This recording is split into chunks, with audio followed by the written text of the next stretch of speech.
Hello बच्चों, मैं सत्येंद्र सिंह। पिछले क्लास में हम लोगों ने बच्चों देखा था क्लास 12th के फिजिक्स में गॉस का प्रमेय चैप्टर, और उसका पहला लेक्चर हम लोगों ने देखा था। उसमें हम लोगों ने सीखा था कि क्षेत्रफल सदिश क्या होता है। हमने बताया था जो क्षेत्रफल होता है वो एक सदिश राशि होता है। सदिश राशि मतलब ऐसी राशि है जिनमें परिमाण के साथ साथ दिशा की भी जरूरत पड़ती है बताने या समझाने के लिए। तो आप जानते हो क्षेत्रफल एक सदिश राशि है, उसमें परिमाण के साथ साथ दिशा भी होती है। ठीक है, तो किसी भी सरफेस का, किसी भी सतह का जो दिशा होगा वो क्या होगा, उस सतह के हमेशा परपेंडिकुलर होता है, उस सतह के लंबवत होता है। और फिर हम लोगों ने बच्चों बात किया था वैद्युत फ्लक्स का। किसके बारे में बात किया था? वैद्युत फ्लक्स। और वैद्युत फ्लक्स बच्चों क्या होता है? कोई सरफेस है, उससे होकर जाने वाले जो वैद्युत बल रेखाएं हैं, जो वैद्युत क्षेत्र रेखाएं हैं, उसी की जो संख्या है बच्चों वो कहलाएगा, क्या कहलाएगा? वैद्युत फ्लक्स कहलाएगा। ठीक है, हम लोगों ने पिछले क्लास में देखा था कि एक फार्मूला पाया था, फाई ई बराबर ई ए कॉस थीटा। क्या हमारा यही फार्मूला था? आज इसी के बारे में हम आगे बात करेंगे। ठीक है, अब यहाँ पर जो ई और ए था ये क्या है? ये फाई ई बराबर ई ए कॉस थीटा। थीटा बच्चों क्या है? ई क्या है? वैद्युत क्षेत्र, वैद्युत क्षेत्र, वैद्युत क्षेत्र या वैद्युत क्षेत्र की तीव्रता, वैद्युत क्षेत्र की तीव्रता, तीव्रता है। और ए क्या है बच्चों? ए क्या है?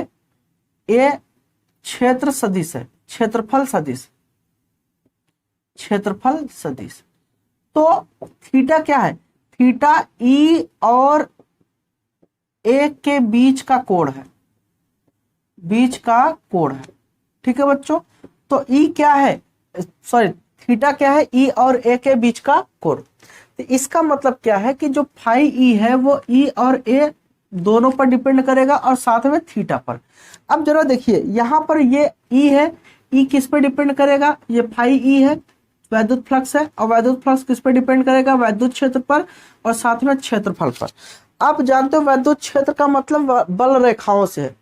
अगर मान लो बच्चों ये क्षेत्रफल है, जरा समझिएगा, ये क्या है? क्षेत्रफल है। मान लो बच्चों ये क्या है? क्षेत्रफल। क्षेत्रफल हमारा कांस्टेंट है। इस क्षेत्रफल से जाने वाली, देखो जितनी वैद्युत बल रेखाएं होती हैं, ये वैद्युत बल रेखाएं हैं। तो अगर ये वैद्युत बल रेखाएं हैं तो इसकी तीव्रता कितनी है? मान लो ई है। तो बच्चों हमने एक चीज पहले ही आपको बताया था कि अगर वैद्युत क्षेत्र की तीव्रता बढ़ाओगे तो उसमें बल रेखाओं की संख्या जो होगी वो क्या हो जाएगी? बढ़ जाएगी। ठीक है, बल रेखाएं क्या हो जाएंगी? बढ़ जाएंगी। अगर वैद्युत क्षेत्र की तीव्रता को घटाओगे तो बल रेखाएं क्या हो जाएंगी? कम हो जाएंगी। तो अगर यहाँ पर हम देखें तो वैद्युत फ्लक्स कितना है? वैद्युत बल रेखा कितनी है? 1 2 3 4 5। तो 5 है, तो इसका मतलब कि इसकी तीव्रता इतनी थी और यहाँ पे 5 बल रेखाएं, तो जितनी टच करेंगे वो क्या हो गया? फ्लक्स हो गया। तो ये वैद्युत बल रेखा है। लेकिन बच्चों अगर हम तीव्रता को बढ़ा दें, अगर हम तीव्रता को बढ़ा दें, क्या वैद्युत बल रेखाओं का मान बढ़ जाएगा? अगर हम तीव्रता को बढ़ा दें तो यहाँ से वैद्युत बल रेखाओं का मान क्या हो जाएगा? बढ़ जाएगा। अगर वैद्युत बल रेखाओं का मान बढ़ जाएगा, देखो बच्चों हमने तीव्रता बढ़ा दिया, मान लो ये क्या है? ये वैद्युत बल रेखाएं क्या हो गई? और नई आ गई, और नई वैद्युत बल रेखाएं आ गई। ये हरी ग्रीन कलर में आपको दिख रहा होगा, ये नई वैद्युत बल रेखाएं आ गई। तो अब बताओ बच्चों यहाँ फ्लक्स का मान कुल कितना हो गया? 1 2 3 4 5 6 7 8। फ्लक्स का मान कुल कितना हो गया? 8 हो गया। तो कहने का मतलब कि अगर ई का मान बढ़ाओगे या घटाओगे तो फ्लक्स का जो मान है वो फाई का मान क्या हो जाएगा? बदल जाएगा। तो हम कह सकते हैं कि जो फाई है वो किस पे डिपेंड करेगा? ई पर। तो जो बच्चों फाई है, जो फाई है, अगर हम देखें तो जो फाई ई है वो किस पे डिपेंड करेगा? ई पर। अगर बच्चों ई का मान ज्यादा होगा तो फाई ई का मान क्या होगा? ज्यादा होगा। अगर ई का मान कम होगा तो फाई ई का मान क्या होगा? कम होगा। ठीक है, मतलब वैद्युत बल रेखाओं की संख्या अगर बच्चों ज्यादा होगी तो फ्लक्स का मान भी क्या होगा? ज्यादा होगा। अगर यहाँ पर वैद्युत बल रेखाओं की संख्या कम होगी तो फ्लक्स का मान भी क्या हो जाएगा? कम हो जाएगा।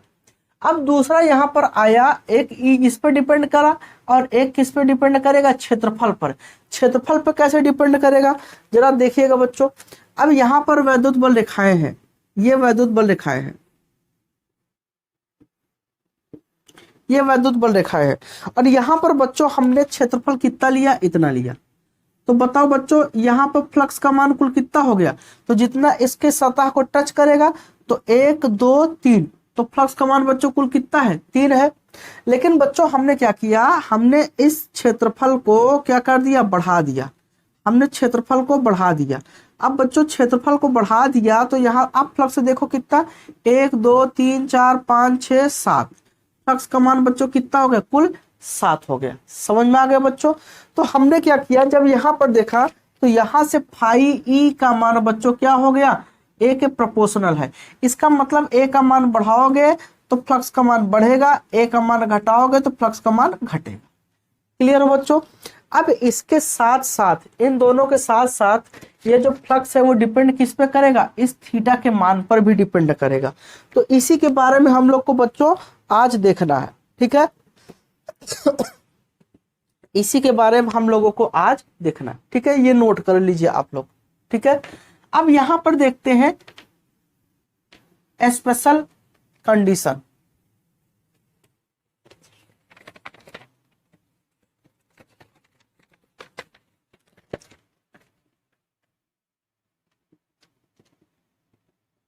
स्पेशल कंडीशन, तो यहां पर स्पेशल कंडीशन में पहला केस देखते हैं, केस फर्स्ट। केस फर्स्ट अगर बच्चों ले तो यहां पर क्या है, थीटा। तो थीटा बराबर अगर ले ले बच्चों क्या होगा, 0 डिग्री। थीटा पर कितना लेते हैं, 0 डिग्री। इसका मतलब क्या है बच्चों कि वैद्युत क्षेत्र और क्षेत्रफल सदिश एक ही दिशा में हो। मतलब जो क्षेत्र है, वैद्युत क्षेत्र ई और ए दो के दोनों एक ही डायरेक्शन में हो, ठीक है। इसका मतलब बच्चों क्या है कि अगर ये क्षेत्रफल है, जरा समझिएगा, ये क्या है, क्षेत्रफल, और इसका जो डायरेक्शन है बच्चों वो किधर है, इधर है। तो ये बच्चों एक ही दिशा हो गई, और ये बच्चों किसकी दिशा हो गई, ये बच्चों ई की दिशा हो गई। क्या दो के दोनों एक ही दिशा में है? अगर दोनों एक ही दिशा में है तो इनके बीच का जो कोण होगा वो क्या होगा बच्चों, 0, ठीक है। या इसी चीज को ऐसे भी लिखा जाता है कि ये दोनों एक दूसरे के बच्चों क्या है, ई और ए एक दूसरे के अनुदिश है। क्या है बच्चों, अनुदिश। अनुदिश का मतलब एक ही दिशा होता है, या हम कह सकते हैं एक दूसरे के समांतर हैं। क्या है, एक दूसरे के समांतर। तो ये कहा जाए, जब भी ये बात किया जाए कि वैद्युत क्षेत्र की तीव्रता और या वैद्युत क्षेत्र और क्षेत्रफल दोनों एक ही दिशा में है, तो इसका मतलब दोनों के बीच का जो कोण है वो बच्चों कितना है, 0 डिग्री, ठीक है। अच्छा, या फिर सवाल में एक चीज की और बात कर देगा, यह कहेगा वैद्युत क्षेत्र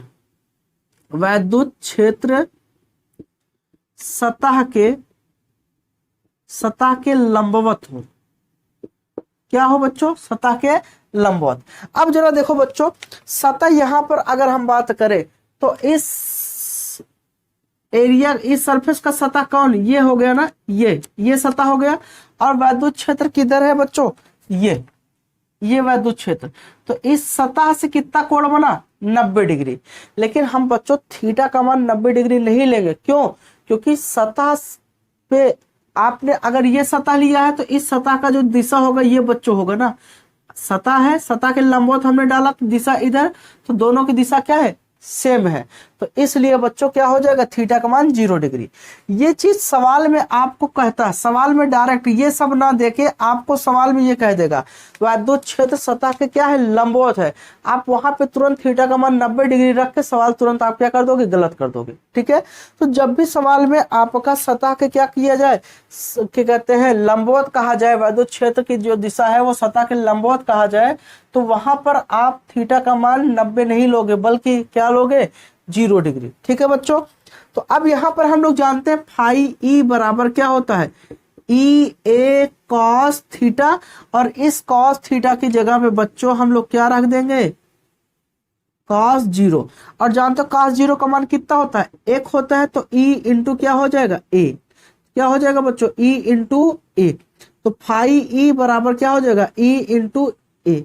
और ये बच्चों प्लस में आया है, इसलिए बच्चों कहलाएगा पॉजिटिव फ्लक्स। क्या कहलाएगा, पॉजिटिव फ्लक्स। तो यहाँ जो फ्लक्स आया वो धनात्मक आया है, इसलिए बच्चों इसे हम लोग कहेंगे धनात्मक फ्लक्स कहेंगे, ठीक है। तो बच्चों अगर कोई भी सतह हम लेते हैं, ठीक है, उस सतह से गुजरने वाली जो वैद्युत क्षेत्र रेखाएं हैं और उनका जो दिशा है, ठीक है, तो क्षेत्रफल का जो दिशा है अगर दोनों एक ही है तो बच्चों वो जो फ्लक्स होगा वो कैसा फ्लक्स होगा, धनात्मक। ठीक है। तो अब बच्चों यहां बात करते हैं, जरा फिर से समझ लो। अगर बच्चों ये हमने सरफेस लिया है, ये सरफेस है, तो इस सतह का जो दिशा होगा बच्चों वो क्या होगा, ऐसे होगा। और इधर ही क्या है, वैद्युत क्षेत्र की दिशा भी है, ये ए की दिशा, और ये बच्चों किसकी दिशा, वैद्युत क्षेत्र ई की दिशा। ये वैद्युत क्षेत्र ई की दिशा बच्चों, दोनों के बीच का कोण कितना है, थीटा, दोनों एक ही दिशा में है। तो इसका मतलब जो फाई ई का मान आएगा वो आपको हमेशा क्या मिलेगा, पॉजिटिव मिलेगा, निगेटिव नहीं मिलेगा। ठीक है बच्चों। अब यहाँ केस सेकंड देखते हैं। केस अगर बच्चों हम लोग सेकंड देखें तो केस सेकंड में क्या होगा, थीटा बराबर हम लोग बच्चों ले लेते हैं क्या, 90 डिग्री। क्या ले लेते हैं, 90 डिग्री। इसका मतलब कि जो सतह आपका ऐसे था, अब वो सतह बच्चों ऐसे हो गया, घूम गया। ये सरफेस है, ठीक है, ये क्या है, सरफेस। और ये सतह ऐसे, ये इसकी सतह है, और इस सतह के लंबवत हमने ऐसी रेखा खींचा तो ये बच्चों एक ही दिशा हो गई। किसकी दिशा हो गई, एरिया वेक्टर। और वैद्युत क्षेत्र की बच्चों दिशा किधर है, इधर, ऐसे। तो इनके बीच का जो कोण बना बच्चों वो कितना बना, 90 डिग्री बना ना। तो थीटा का मान कितना है, 90। अब सवाल में क्या कहेगा, हमेशा ये कहेगा कि वैद्युत क्षेत्र इसी को हम क्या लिख सकते हैं, वैद्युत क्षेत्र ई तथा क्षेत्रफल ए वेक्टर दोनों एक दूसरे के लंबवत हो। क्या हो बच्चों, लंबवत हो। क्षेत्रफल, ठीक है बच्चों। अब देखिए इसी चीज को क्या कहेगा, वैद्युत क्षेत्र सतह के ये बच्चों वैद्युत क्षेत्र है, ये वैद्युत क्षेत्र और सतह क्या है, ये। तो ये दोनों एक दूसरे के समांतर है कि नहीं, तो वैद्युत क्षेत्र सतह के समांतर हो। तो बच्चों जब सतह के समांतर कहा जाए तब थीटा का मान आप आंख बंद करके क्या लोगे, 90 डिग्री। आप समांतर का मतलब यहाँ थीटा का मान 0 आप मत ले लीजिएगा, वरना सवाल आपका क्या हो जाएगा, गलत हो जाएगा। तो यहाँ पर लंबवत कहे, सतह के लंबवत, याद रखिएगा मैं सतह कह रहा हूँ, सतह के लंबवत। तो थीटा का मान 90 डिग्री, सतह के समांतर थीटा का मान 0 डिग्री। थीटा का मान क्या हो जाएगा, सतह के समांतर थीटा का मान क्या हो जाएगा, 90 डिग्री, और सतह के लंबवत थीटा का मान 0 डिग्री। अब बच्चों ये सतह है, अब ये सतह का ये समांतर, ये सतह और ये क्षेत्र दोनों एक दूसरे के समांतर है, थीटा का मान 90। क्यों, क्योंकि इसकी दिशा, क्योंकि जो थीटा होता है वो ई और ए की दिशा होता है, ठीक है। तो इसकी दिशा ऊपर की ओर है और इधर ये, तो कितना हो गया कोण, 90 डिग्री। तो बच्चों यहाँ पे अगर हम रखें फाई ई बराबर ई ए कॉस कितना थीटा, तो यहाँ पर ई ए कॉस कितना हो जाएगा बच्चों, 90 डिग्री हो जाएगा, फाई ई। अब यहाँ बच्चों फाई ई का मान क्या होगा, कॉस 90 का मान 0, तो ये बच्चों पूरा क्या कर देगा, 0।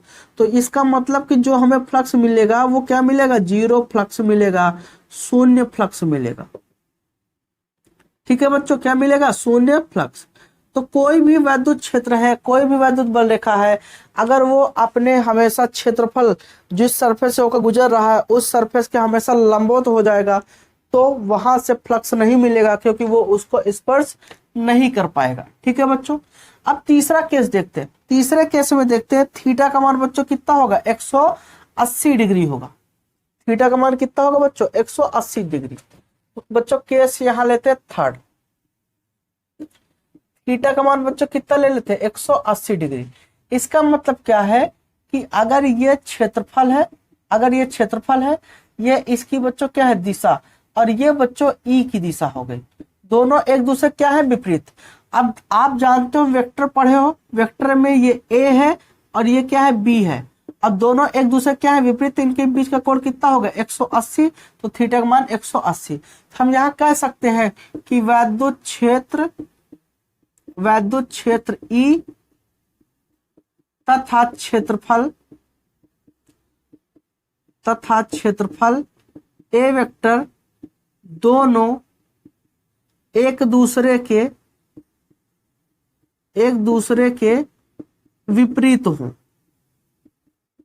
एक दूसरे के बच्चों क्या हो, विपरीत हो, तो उस कंडीशन में क्या होगा, थीटा का मान 180 लिया जाएगा। अब हम जानते हैं फाई ई बराबर क्या होगा, ई ए कॉस थीटा।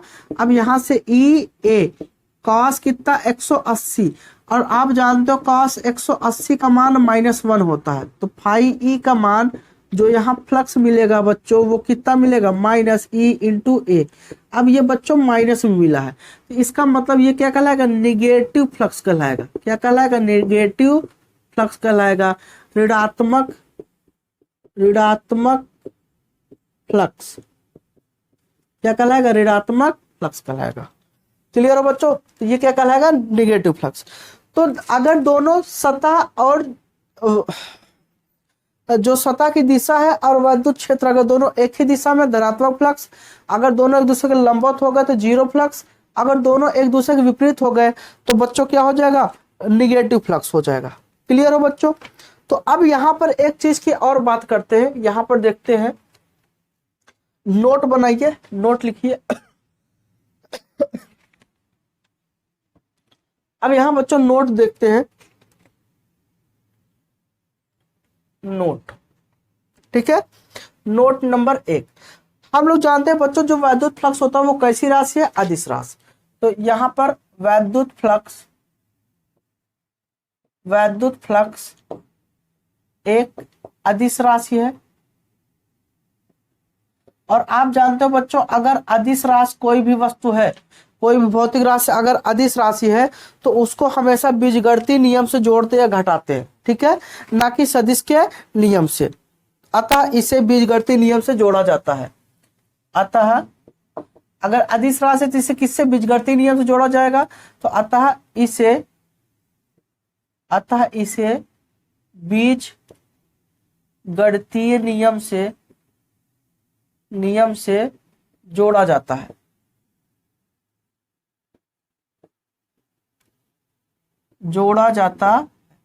ठीक है बच्चों। दूसरा देखते हैं, अगर दूसरे की बात करें तो दूसरा देखिए, यदि वैद्युत क्षेत्र रेखाएं पृष्ठ से बाहर की ओर हो,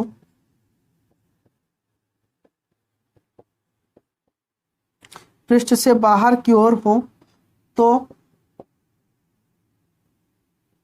फ्लक्स का चिन्ह धनात्मक लिया जाता है,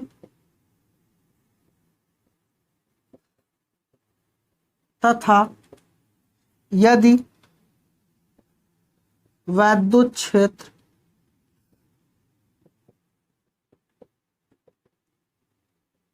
अंदर की ओर हो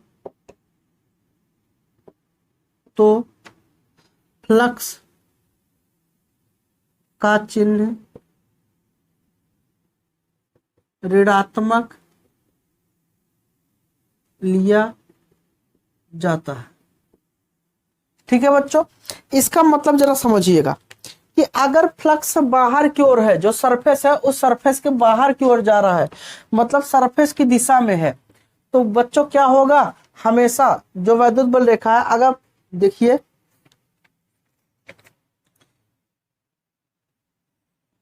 मान लो ये सरफेस है, ये क्या है, सरफेस, और यहां से बच्चों ये क्या गया है, ये वैद्युत बल रेखा गया है।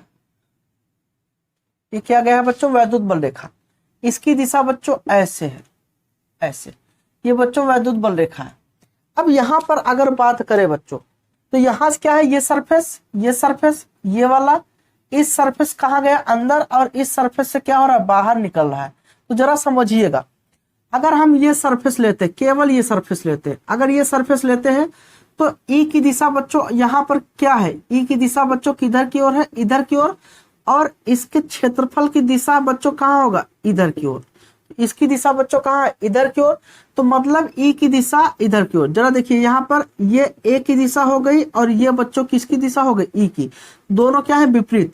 इसलिए बच्चों जो फ्लक्स मिलेगा दोनों के बीच का जो कोण हो क्या हो गया, 180 डिग्री। दोनों एक दूसरे के विपरीत है। और 180 डिग्री पर अभी हमने बताया जो फ्लक्स का मान होता है वो क्या होता है, फ्लक्स का मान जो होता है वो बच्चों क्या होता है, ऋणात्मक होगा। क्या होगा, ऋणात्मक। समझ में आ गया। तो फ्लक्स अगर वैद्युत क्षेत्र की रेखा सतह से अंदर की ओर जा रही है, क्या ये बच्चों अंदर की ओर जा रही है, तो फ्लक्स का मान क्या होगा, ऋणात्मक होगा।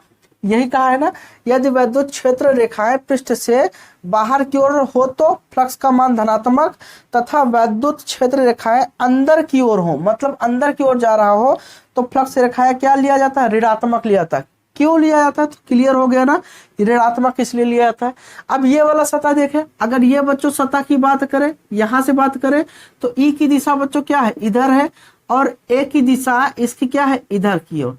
कंडीशन क्या बना, ये बच्चों ए की दिशा और ये बच्चों ई की दिशा, दोनों एक दूसरे के क्या है, समांतर। थीटा का मान कितना बच्चों, 0 डिग्री।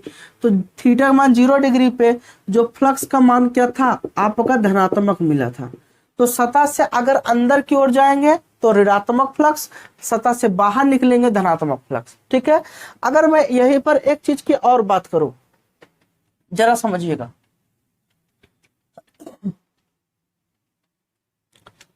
अगर मान लो आपके पास एक ये ऐसे गोला है, ठीक है, एक मान लो ये एक ऐसे ये सरफेस है। अब यहां से ऐसे वैद्युत बल रेखा गई है, ऐसे वैद्युत क्षेत्र रेखा गई है, ये ई की बच्चों दिशा हो गई। तो अब बताओ बच्चों, यहां से इस सतह से जो फ्लक्स मिलेगा वो फ्लक्स क्या मिलेगा, निगेटिव फ्लक्स मिलेगा, क्योंकि सतह से क्या हो रही है, अंदर की ओर जा रही है, और यहां से सतह से क्या हो रही है, बाहर निकल रही है। तो जो फ्लक्स है वो क्या मिलेगा, धनात्मक फ्लक्स मिलेगा। क्लियर हो बच्चों। तो हम कह सकते हैं कि यहाँ पर जो नेट फ्लक्स होगा, जो नेट फ्लक्स होगा बच्चों, फाई ई होगा, वो क्या होगा। तो यहाँ क्या बच्चों, अगर हम फाई ई की बात करें तो यहाँ क्या होगा, अगर हम इसकी बात करें, अगर यहाँ पे बात करें फाई ई की बात करें तो क्या होगा, माइनस ई इंटू ए, क्योंकि 180 वाले पे यही मिलता है। और यहाँ पर बात करें फाई ई इंटू ए, तो यहाँ प्लस वाला मिलता है। तो अगर बच्चों हम नेट फ्लक्स की बात करें तो क्या करेंगे, इन दोनों को जोड़ देंगे, तो ई ए प्लस माइनस ई ए, और ये बच्चों प्लस माइनस क्या हो जाएगा, एक दूसरे से कट जाएगा। तो बच्चों कट गया तो क्या हो गया, 0। तो हम कह सकते हैं कि नेट फ्लक्स जो होगा, नेट फ्लक्स जो होगा बच्चों वो क्या हो जाएगा, 0 हो जाएगा। ठीक है। तो हम कह सकते हैं ये कैसा सरफेस है, क्लोज सरफेस है। कैसा सरफेस है बच्चों, क्लोज सरफेस है। तो क्लोज सरफेस से अगर वैद्युत बल रेखाएं जाती है तो उससे गुजरने वाली जो फ्लक्स होगा वो बच्चों क्या हो जाएगा, 0 हो जाएगा। क्या हो जाएगा, 0। ठीक है बच्चों। तो हम यहाँ लिख सकते हैं, हम यहाँ लिख सकते हैं, क्या लिख सकते हैं, तीसरा जो नोट था वो क्या लिख सकते हैं, किसी क्लोज्ड सरफेस से होकर जाने वाली कुल फ्लक्स शून्य होता है। क्या होता है, शून्य होता है। समझ में आ गया बच्चों, क्लियर हो। तो अगर हम बच्चों यहां से बात करें, मान लो अगर ये हमारे पास एक क्या है, एक वर्ग, ये एक क्या है, घन है। ठीक है बच्चों। तो अब यहां पर अगर ये घन है तो यहां अगर हम बात करें तो ये क्या है, एक क्लोज सरफेस, घन क्या है, एक बच्चों क्लोज सरफेस है। तो यहां से ये वैद्युत बल रेखाएं गई है और यहां से बच्चों ये वैद्युत बल रेखाएं निकली है। तो कुल कितनी वैद्युत बल रेखाएं गई, 3, और यहां से कितनी निकली है, 3। तो ये वैद्युत बल रेखाएं ऐसे गई है बच्चों और यहां से क्या हुई है, बाहर निकली है। तो यहाँ इस सतह से क्या हो रही है, अंदर जा रही है। कहाँ जा रही है बच्चों, इस सतह से अंदर की ओर जा रही है। तो अगर बच्चों अंदर की ओर जा रही है तो यहाँ का जो फ्लक्स हो जाएगा माइनस में हो जाएगा, और इस सतह से क्या हो रही है बच्चों, बाहर की ओर निकल रही है। अगर इस सतह से बाहर की ओर निकलती है क्या होगा, प्लस, और प्लस माइनस क्या हो जाएगा बच्चों, 0। तो हम कह सकते हैं एक, अगर आप घनाभ से या घन से, अगर घन के बाहर से कोई वैद्युत बल रेखा है, अगर आप उससे पास कराते हो तो वहां से गुजरने वाला जो नेट फ्लक्स होगा वो बच्चों कितना हो जाएगा, 0 हो जाएगा, शून्य हो जाएगा। क्लियर हो बच्चों, इतनी बात क्लियर है कि नहीं, आप बताओ। ठीक है ना। तो अब बच्चा बात करते हैं आगे ये तो फ्लक्स के बारे में बात था। अब बच्चों इसके यूनिट के बारे में बात करते हैं, इसके मात्रक के बारे में बात करते हैं, क्या होता है इसका मात्रक। ठीक है बच्चों, तो उम्मीद करता हूं ये चीज आपको बहुत अच्छे से समझ में आ गया होगा। ठीक है, तो आइए देखते हैं इसके यूनिट की बात करते हैं। यूनिट मात्रक, इसके मात्रक की बच्चों बात करते हैं। आप जानते हो मात्रक क्या होगा, फाई ई बराबर ई इंटू क्या होगा ए। ये क्या है, वैद्युत क्षेत्र की तीव्रता। तो इसका जो मात्रक होता है वो बच्चों होता है न्यूटन प्रति कूलम। क्या होता है, न्यूटन प्रति कूलम। और इसका ये क्या है, क्षेत्रफल। क्षेत्रफल का मात्रक क्या होता है, मीटर स्क्वायर। तो बच्चों अगर हम इसे लिखे तो हम इसे लिख सकते हैं न्यूटन इंटू मीटर स्क्वायर प्रति कूलम। क्या लिखेंगे, प्रति कूलम। ठीक है, तो न्यूटन इंटू मीटर स्क्वायर पर कूलम, हम इसे ऐसे न्यूटन इंटू मीटर स्क्वायर पर कूलम। ये बच्चों क्या होगा, इसका मात्रक हो गया। ठीक है, लेकिन आप जानते हो कि इसी ई का मात्रक, ई का मात्रक बच्चों क्या होता है, वोल्ट पर मीटर भी होता है। इसका मात्रक क्या होता है, वोल्ट पर मीटर। तो यहां से ई का मात्रक वोल्ट पर मीटर और क्षेत्रफल का मात्रक मीटर स्क्वायर। 1 मीटर से 1 मीटर क्या होगा, कट गया, तो क्या बचा, वोल्ट इंटू मीटर।